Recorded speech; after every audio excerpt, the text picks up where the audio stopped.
নমস্কার, আমি মিঠু। শুরু করছি নজরে রাজ্য।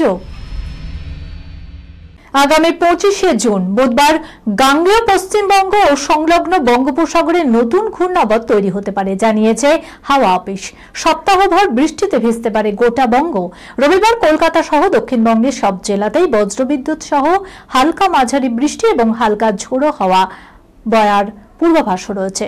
ঝড় বৃষ্টির বেশি সম্ভাবনা রয়েছে উত্তর 24 পরগনা, পূর্ব ও পশ্চিম বর্ধমান, বীরভূম, মুর্শিদাবাদ এবং নদিয়ায়।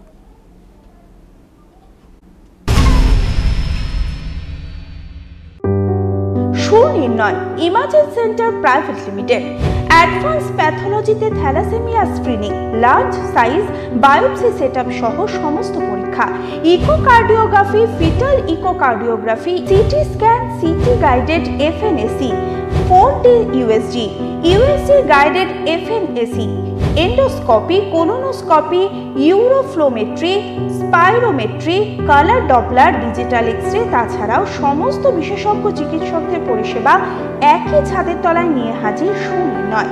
ঠিকানা 126/1 পিলখানা রোড, রানীবাগান, বহরমপুর, মুর্শিদাবাদ। বিশদে জানতে যোগাযোগ করুন 8373049252 7547900377। ধর্ম না দেখে শুধু ভালোবাসার টানে মেয়ে ভিন ধর্মের এক যুবককে ভালোবেসেছিলেন। তাতে পরিবারের মত ছিল না একেবারেই, কিন্তু ভালোবাসা তো আর কোনো বাঁধন মানে না।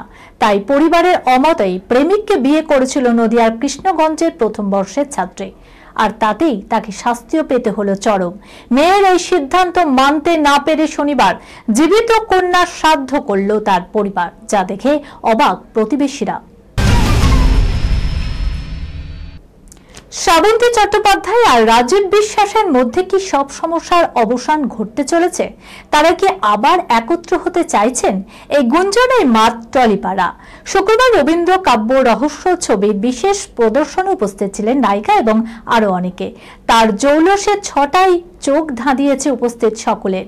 মুখোমুখি হওয়ার প্রবল সম্ভাবনা ছিল দুই প্রাক্তনের, তবে তেমন কিছুই ঘটেনি। তবে শ্রাবন্তীর সঙ্গে কাজ করার আগ্রহ প্রকাশ করেছে প্রাক্তন স্বামী, একথা তিনি নিজেই জানিয়েছেন। এই খবরের সঙ্গে শেষ করলাম আজকের নজরে রাজ্য।